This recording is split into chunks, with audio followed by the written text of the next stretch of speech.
This is the Infiniti Q60 Red Sport 400. Long name, don't worry, I'll simplify it for you. Q60, the sports coupe. Red Sport 400 means 400 horsepower and 350 pound-feet of torque thanks to a twin-turbocharged 3-liter V6 engine. It looks cool, it goes fast.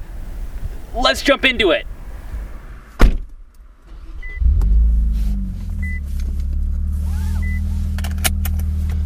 All right, let's go driving. So the Q60 has 6 different driving modes, and to be frank, it only needs about 3. It says Personal, Sport Plus, Sport, Standard, Eco, and Snow. Just make it Normal, Personal, and Sport Plus, and then call it a day, because there's not that much difference between all of them. Well, shall we? Wow, this thing's quick! Man, that 400 horsepower engine is no joke. I know the Red Sport name's kind of a joke and everyone kind of makes fun of it, but man, the way this thing puts power to the ground is absolutely not a joke. So, that twin turbocharged V6 engine is paired to a 7-speed automatic transmission. You can get it with rear-wheel drive or all-wheel drive. This test car is all-wheel drive, which is why this thing rockets off the line. I mean, it does 0 to 60 in well under 5 seconds. It's a very, very quick car. And because it's twin turbocharged, it really does not relent as the speed increases either. I mean, it just goes and goes and goes. And I mean, this engine just seems to make great power everywhere, but it does have a certain nice linearity, tractability to it that encourages you to really rev it out, which is nice for a modern turbocharged car. This one also sounds great thanks to the newly available from your dealership Sport exhaust option. I think it costs $700, and it's basically a custom axle back from Infiniti that the dealer will install and doesn't void your warranty or anything like that, and it sounds excellent. Check this out.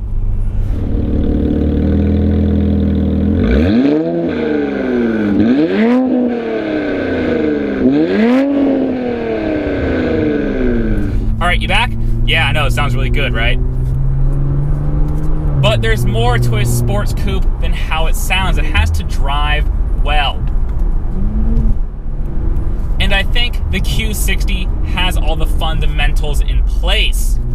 The seating position is decently low. The seats themselves are bright red, sporty bucket seats, which do the job well there for a sports coupe. The ride and handling, even on these 20-inch wheels, is pretty comfortable, but decently sporty. I mean, the front end of this car is actually pretty pointy and agile, which is not super common with most stock sports coupes like this. Now, I have to say, the Q60 is a very handsome-looking vehicle. Anyone with eyes can tell you that. And interestingly, on the spec sheet Infiniti's provided me for this vehicle, they actually note one of the features is the zero-lift aerodynamic concept, which I basically assume means this thing doesn't produce any lift, which also means it doesn't produce any downforce. But that's okay, it's a sports coupe, not a track day toy. Those good looks are obviously paying dividends there as far as producing zero lift at speed, which means this thing should be pretty competent and comfortable cruising at high speeds. So the base price of the Red Sport 400 is $56,900. However, this car has almost 10 grand worth of options, and I think we need to talk about that. Because obviously, if you do want to buy this vehicle, you may be inclined to tick a few of those options boxes. The first option there is the Pro Assist package, which costs a little over $2,000. That is your suite of safety technologies. Let me read off the list here. Blind spot, collision mitigation, things like that. Now, it seems like every new car has this as standard equipment or as an available option. And for me personally, I don't find value in these systems because I'm a pretty engaged driver when push comes to shove. I like to pay attention to what's going on. And I assume that if you're watching this video, you are probably also one of those people who's also pretty engaged from behind the wheel. After all, you're looking at YouTube videos of Infiniti Q60 Red Sport 400. Though, if perhaps you plan on sharing this car with someone who is a less attentive driver, the safety package might be worth it because it might save your skin and prevent a crash. Now, interestingly, if you look around the outside of this vehicle, you notice there's bits and pieces of carbon fiber, like on the fender trim and on the rear deck lid spoiler, on the front bumper. That's part of a carbon fiber package, which is another $2,500. Is it worth it? Kind of hit and miss for me there. that's a big chunk of change for a small chunks of carbon. Do the pieces look nice? Absolutely. They look really cool in this car. Especially contrasting against this blue metallic paint job, which I'm a big fan of, by the way. Though, I'd posit for most people, probably not worth it. If you really are so inclined to get an appearance package, maybe skip the carbon fiber. I'm sure the aftermarket has you covered there for a car like this. I mean, this is kind of a grown-up tuner car, sort of, so I feel like the aftermarket has you covered for body kits, wings, lips, and spoilers, things like that. So maybe skip on that one. So as far as the rest of the options are concerned, you obviously have the dealer-installed sport exhaust. That's, what, $700? And then the rest of the things on the options list are actually kind of small, frivolous things. This thing has a trunk safety kit, so you pop the trunk, you'll see it has, like, emergency flashers and flares and things like that. I guess that's nice to have in a car, in general. And then you have stuff like the illuminated sill kick plates, excuse me. So that means when you open the door and you look down at the side sill, you'll see Infiniti in illuminated script. Cool, but not necessary. So I think that makes this vehicle a bit interesting because it's one of the few new cars that comes pretty well equipped when you get the Red Sport 400 pack. You don't really need to add a bunch of options to get a nice car. So I mean, in theory, you can get this thing for under 57 grand and you have a really kick-ass sports coupe. Now, I know when the Q60 first came out, people really hated on the steering of this car. That's because Infiniti tried out a steer-by-wire system. It was all, like, digital, right?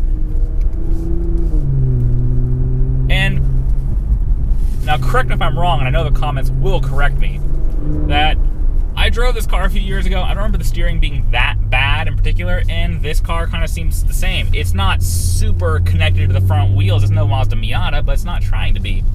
It honestly seems fine to me. This feels comparable to what you get in any other sort of sports coupe on the market today. I mean, modern cars are just slightly less connected than old ones are. I mean, this feels comparable to what you get from a 340i coupe, or a 440i coupe, excuse me. Man, the naming conventions these days are really killing me. Or any other sports coupe for that matter. Now, the nice thing is, despite having a 400 horsepower engine, which, I mean, even just a few years ago, that just seems nutty to me, this thing, even with all-wheel drive, gets 26 mpg on the freeway. I mean, if you get the rear-wheel drive model, that thing's probably, what 28? I'll correct myself in the edit there.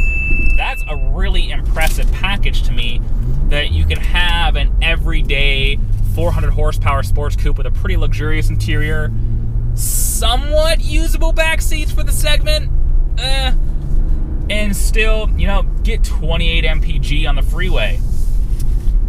Or in this case, about 22 combined, which is still pretty good. Speaking of those back seats, let's talk about the interior of this vehicle for a second. I think overall, it's starting to show its age. You know, the Q60's been out for a few years. And while I think they got a lot of things right, like if you look at the door cards, for example, the door cards in this thing look amazing, but with the red leather and the aluminum look trim and everything's actually like polished in the black leather, it all looks really nice, really upscale. And again, the red seats too are also something. I just love red seats in cars. It looks really cool. The dashboard layout is also pretty nice, though that's where you really notice the age of this vehicle, especially with the infotainment setup.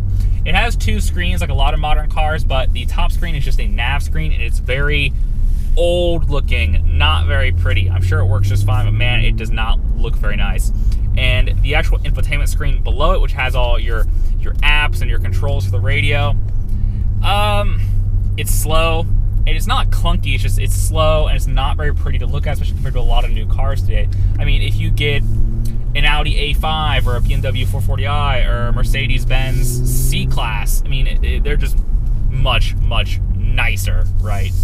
I think overall the interior of this car is nice, not great. Though, I'm able to forgive a lot because dynamically this thing's just a lot of fun for 56 grand.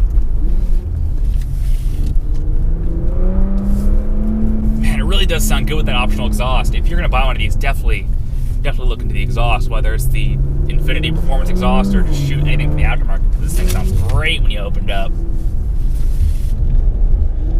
So, my verdict, if you're in the market, definitely go take a look at the Q60. The Red Sport 400 is a really fun package, And as long as you're careful with the options boxes you tick, you'll end up with a respectably priced high-performance sports coupe that gets good fuel economy, has tons of curb appeal, and is pretty enjoyable to drive overall.